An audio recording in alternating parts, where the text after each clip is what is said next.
축구 경기. 앨런 실리터. 브리스틀이 노츠를 이겼다. 킥오프한 순간부터 레녹스는 노츠가 질 줄 알고 있었다. 각 선수의 성적을 파악하고 예측한 것이라기보다 관중인 그의 기분이 별로였다. 비관주의가 머리를 가득 채우자 그는 옆에 서 있던 직장 동료 프레드에게 엄숙하게 선언했다. 나는 저 녀석들이 질 줄 애초부터 알고 있었어. 경기가 막바지로 접어들어 브리스틀이 결승골을 넣었을 무렵에는 선수들을 간신히 구분할 수 있을 정도였고 공은 운동장 위를 굴러다니는 희미한 동그라미였다. 돼지고기 파이며 맥주, 위스키, 담배 그리고 토요일 밤의 유흥거리를 선전하는 관중석 위 광고판은 오후 햇살과 더불어 희미해졌다. 레녹스는 3층 관중석에 서서 이리저리 차이는 공의 움직임을 쫓으려고 했지만 10분 동안 잘 보이지도 않는 이 선수 저 선수를 따라다니다 포기하고 양쪽으로 넓은 홀을 그리며 위로 솟아 경기장 위에서 어슴푸레 만나는 관중석을 가득 메운 사람들 쪽으로 시선을 돌렸다. 그런데도 별 효과가 없었다. 그는 아프게 만들면 시력이 좋아지기라도 하는 것처럼 불 건진 주먹으로 침침한 눈을 비볐다. 소용없었다. 흐릿한 네모들만 무더기로 눈앞에서 춤을 출 따름이었고 네모들이 사라진 뒤에도 전과 다를 바 없었다.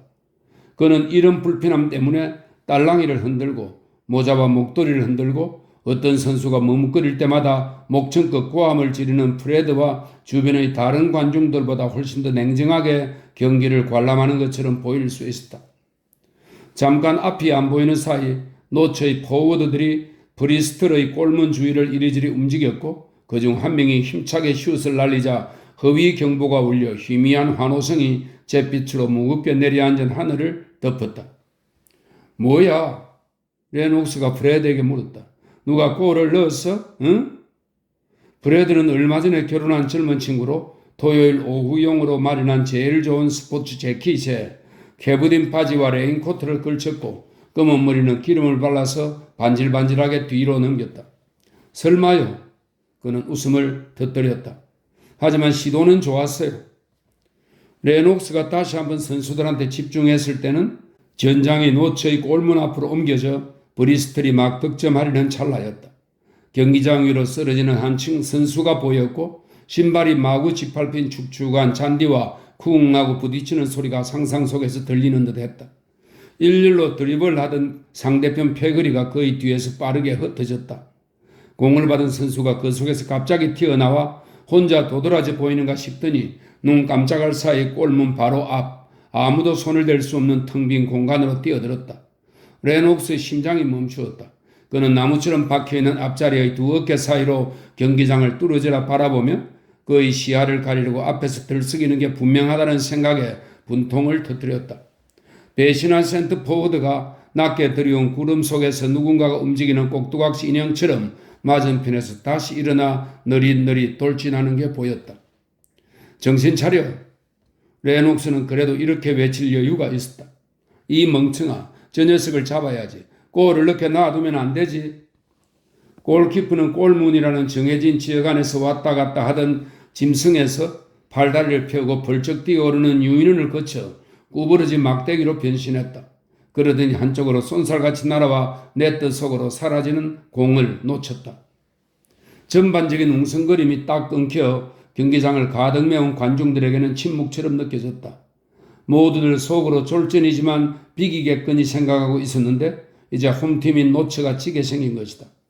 브리스틀의 스타가 그렇게 가까이 있는 줄 몰랐거나 자기들의 스타가 마지막 순간에 기적을 만들어주길 바랐던 3만 명의 관중이 지른 실망과 기쁨의 함성이 빽빽한 담을 넘어 길거리까지 넘치자 갑자기 터져나온 소음에 깜짝 놀란 사람들은 어느 팀이 골을 넣었는지 알아맞혔다.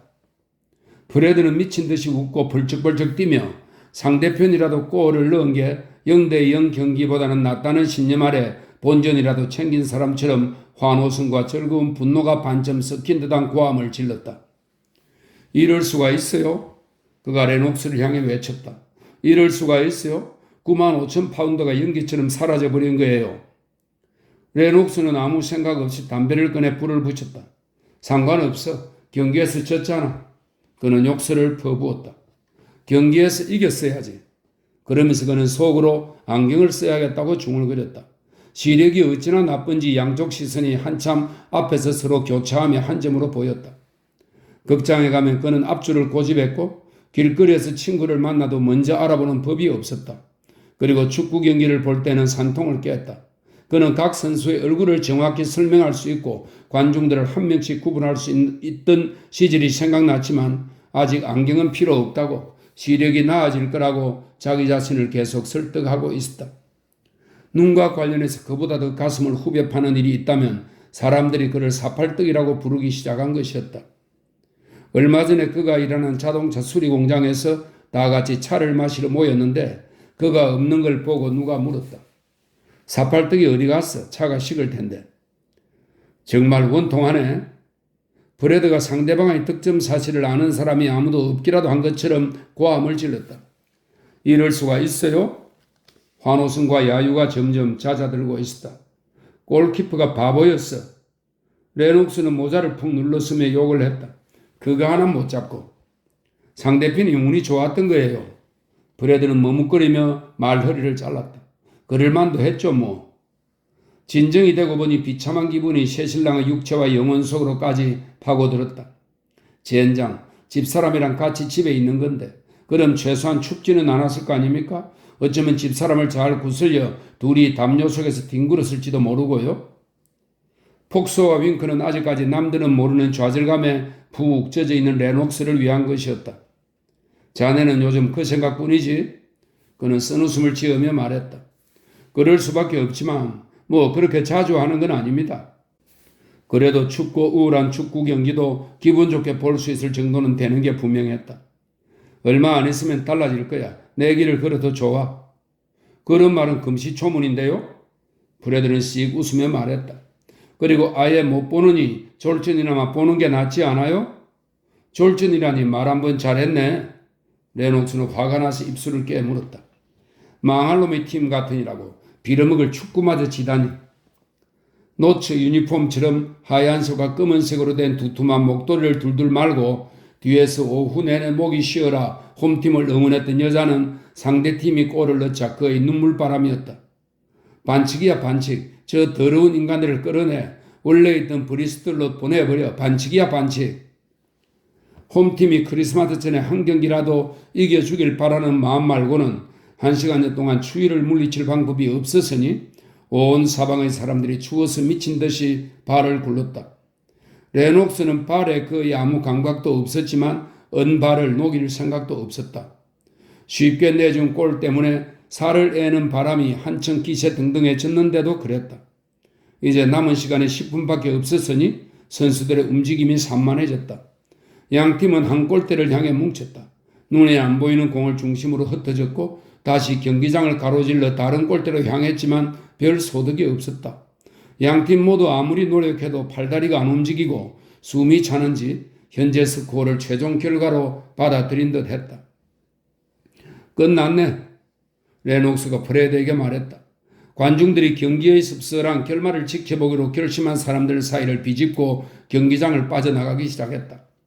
골수 낙천주의자들은 경기 종료를 알리는 둔탁한 호루라기 소리가 들릴 때까지 기진맥진한 선수들이 기적적으로 부활할지 모른다는 희망의 끈을 놓지 않았다. 지금 나가도 저는 상관없습니다. 브래드가 말했다. 나도 마찬가지야. 레녹스는 담배꽁초를 바닥에 던지고 실망스럽고 눈들이가 나서 우거지상을 하며 계단을 올라갔다.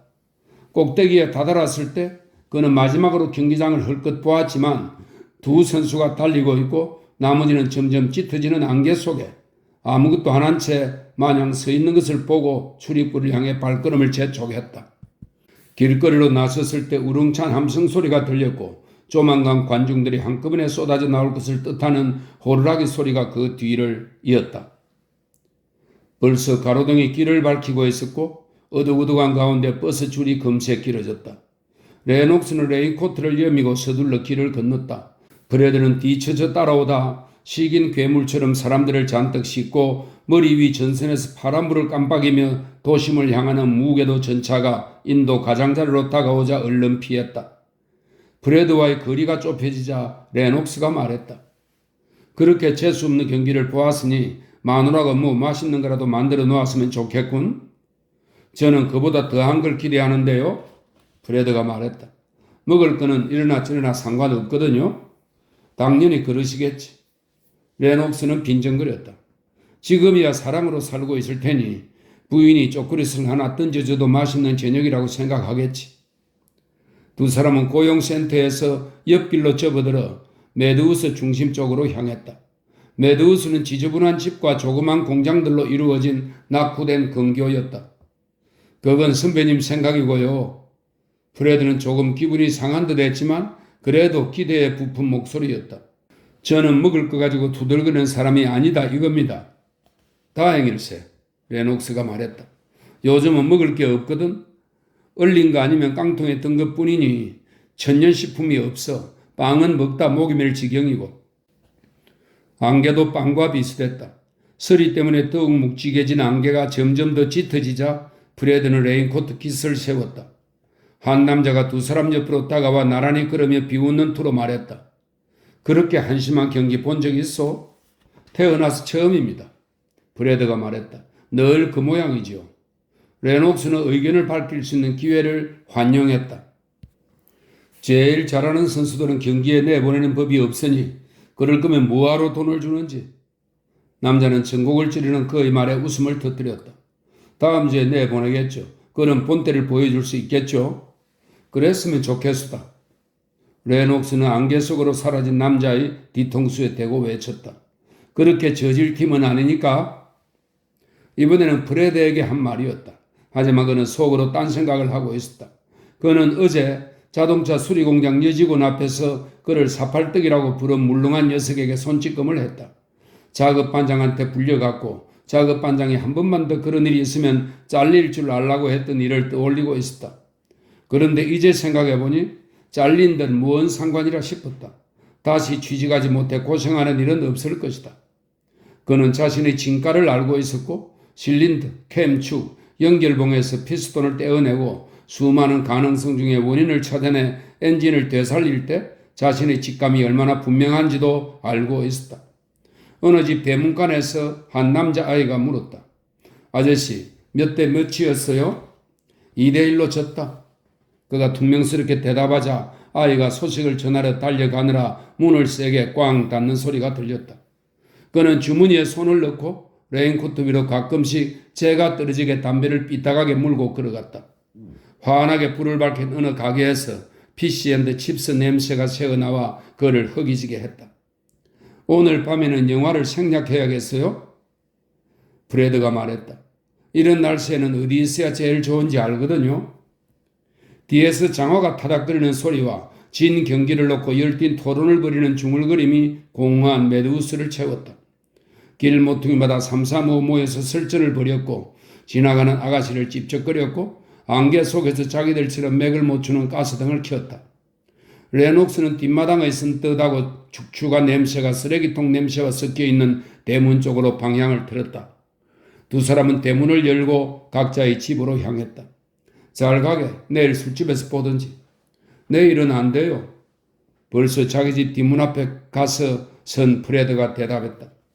자전거를 고쳐야 하거든요. 에나멜 칠을 하고 브레이크를 새 걸로 바꾸려고요. 요즘번에 브레이크가 잘 안 들어서 버스에 치일 뻔했지 뭡니까? 뒷문 걸쇠가 덜끄덕거렸다. 알았네. 그럼 레녹스가 말했다. 조만간 보지. 그는 문을 열고 집으로 들어갔다. 그는 아무 말 없이 조그만 거실을 가로지르고 응접실로 건너가서 레인코트를 벗었다. 방에 불을 지폈어야지. 그가 응접실에서 나오며 말했다. 축축한 냄새가 나잖아. 이러니 옷들이 6개월이면 너덜너덜해지지. 아내는 무릎 위에 강청색 틀실 뭉치 2개를 올려놓고 난로가에 앉아 뜨개질을 하고 있었다. 그녀는 40살로 레녹스와 동갑이었지만 못생기고 뚱뚱한 두드리로 변했고 레녹스는 같은 이유에서 계속 호리호리하고 깐깐했다.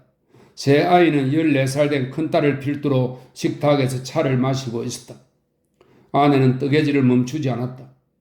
오늘 불을 지피려고 했는데 시간이 없었어. 아이리스가 해도 되잖아. 레녹스는 이렇게 말하며 탁자에 앉았다.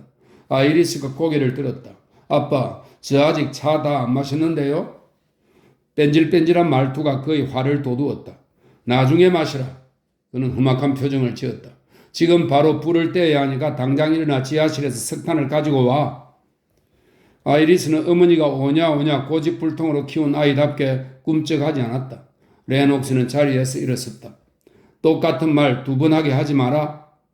아이 눈에 눈물이 맺혔다. 얼른! 그는 고함을 질렀다. 시키는 대로 해. 그는 그만하라는 아내의 말을 무시한 채 한 대 맞아야 정신을 차리겠느냐는 뜻으로 손을 들었다. 알았어요. 갈게요. 보세요. 아이는 자리에서 일어나 지하실로 갔다. 그는 다시 자리에 앉고 식탁보 밑에서 2 손을 굳게 맞잡으며 잘 차려진 식탁을 눈으로 훑었다. 차는 뭐하고 같이 마시라는 거야? 아내는 뜨개질을 하다 말고 다시 고개를 들었다. 오븐에 훈제 청어 2조각 있어. 그는 꿈쩍 않고 그대로 앉아 나이프와 포크만 만지작거렸다. 그래서 그는 다그쳤다. 간식 좀 먹으려고 밤새도록 기다려야 하나? 아내는 아무 말 없이 오븐에서 접시를 들고 와 그 앞에 내려놓았다. 갈색 청어 2조각에서 김이 모락모락 났다. 조만간 그는 뼈에서 하얀 속살을 길게 발라냈다. 우리 집구석이 무언가 달라질 거야. 그것도 내가 최대한 신경 써서 만든 거야. 그녀가 말했다. 아무리 참아와도 그의 불평은 끊이지 않았다. 하지만 달리 방법이 없었다. 그리고 그가 이 사실을 간파하고 있다는 것이 사태를 더욱 악화시켰다. 어련하시겠어? 그는 대받아쳤다. 딸아이가 불을 지피고 있는 응접실에서 석탄통이 달그락거리는 소리가 들렸다. 그는 입에 대지도 않은 채 천천히 청어를 해부했다. 다른 2 아이는 감히 입을 열 엄두도 내지 못하고 소파에 앉아서 그를 쳐다보기만 했다. 그는 접시 한쪽에 뼈를 모으고 다른 한쪽에 살을 모았다. 고양이가 와서 그의 다리에 대고 몸을 비비자 바닥에 살점을 몇 조각 떨어뜨려 주었지만 그 정도면 많이 먹었다는 생각이 들자 녀석을 뻥 하고 걷어차 천장에 머리를 부딪히게 만들었다. 녀석은 의자 위로 폴짝 뛰어 올라간 놀란 초록색 눈으로 그를 쳐다보며 자기 몸을 핥기 시작했다. 그는 아들에게 6펜스를 주면서 풋볼 가디언을 사오라고 했다. 얼른 갔다 와. 그는 나가는 아이들의 뒤통수에 대고 외쳤다. 그런 다음 접시를 치우고 산산조각난 청어를 턱으로 가리켰다. 이거 안 먹을 거야. 누구 내보내서 페이스트리 사오라고 해. 그리고 차도 새로 끓이고. 그는 이렇게 말을 하고 다시 덧붙였다. 이건 너무 진하잖아. 보자 하니 너무했다. 토요일 오후마다 왜 저렇게 난동을 부리는지 모를 일이었다. 그녀는 화가 나서 관자놀이가 지끈거렸다. 그녀는 두방망이질 치는 심장을 달래며 소리를 질렀다. 페이스트리 먹고 싶으면 당신이 애들 시켜서 사오라고 해. 차도 당신이 끓이고. 일주일 내내 일하는데 차도 못 얻어마시나? 그는 그녀를 노래보다 아들을 턱으로 가리켰다. 쟤들은 나가서 케이크 좀 사오라고 해. 아이는 벌써 자리에서 일어났다. 가지 마. 앉아. 그녀가 아이에게 말했다. 먹고 싶으면 당신이 직접 사오시지. 이번에는 남편에게 쏘아붙이는 말이었다. 내가 끓여놓은 차를 다들 맛있게 마셨어. 아무렇지도 않은데 왜 그래? 경기에서 진 모양이네. 그래서 인상 쓰고 있는 거 아니야? 뭐가 어찌고 어째? 그는 소리를 질렀다. 어디서 감히 말대꾸야? 그녀는 새빨개진 얼굴로 맞받아쳤다. 솔직한 이야기를 듣는 것도 가끔 도움이 될 거야. 그는 생선 접시를 들어 일부러 아주 천천히 바닥에 내동댕이 치고 고함을 질렀다. 당신이 끓인 차로 할 수 있는 게 이런 거야. 당신 미쳤어? 그녀는 소리를 질렀다. 돌았구나. 그는 그녀의 머리를 1번, 2번, 3번 갈겨 바닥으로 쓰러뜨렸다. 막내 아들이 울부짖었고 아이 누나가 응접실에서 달려왔다. 브래드와 젊은 아내는 옆집에서 얇은 벽을 통해 이 소동을 들었다. 웅성웅성하는 목소리와 의자 움직이는 소리가 들렸을 때만 해도 괜찮을 줄 알았는데 잠시 후 비명이 절정에 이르렀다. 이게 말이 돼? 루비가 브래드의 무릎에서 내려와 치마주름을 펴며 말했다. 노츠가 또 졌다고 저러는 거잖아. 당신은 그러지 않아서 다행이야. 루비는 19살이었고 서양 배처럼 통통하지만 푸딩처럼 퍼지지는 않았으며 결혼한 지 1달밖에 안 됐는데 벌써 임신 중이었다. 브래드는 그녀의 허리를 끌어안았다. 내가 그런데 연연하는 바보인 줄 알아? 그녀는 몸을 비틀어 빠져나갔다. 안 그래서 다행이야. 그런 바보였다면 내가 실컷 놀려 먹었을 거야? 브래드는 난로가에 앉아서 무언가를 생각하며 희죽희죽 웃었고 그 사이 루비는 부엌 옆방에서 먹을거리를 가지고 왔다. 옆집의 소라는 잦아들었다. 문을 쾅 닫는 소리와 집을 들락거리는 소리가 몇 번 이어지는가 싶더니 레녹스의 부인이 아이들을 데리고 남편 곁을 영영 떠나버렸다.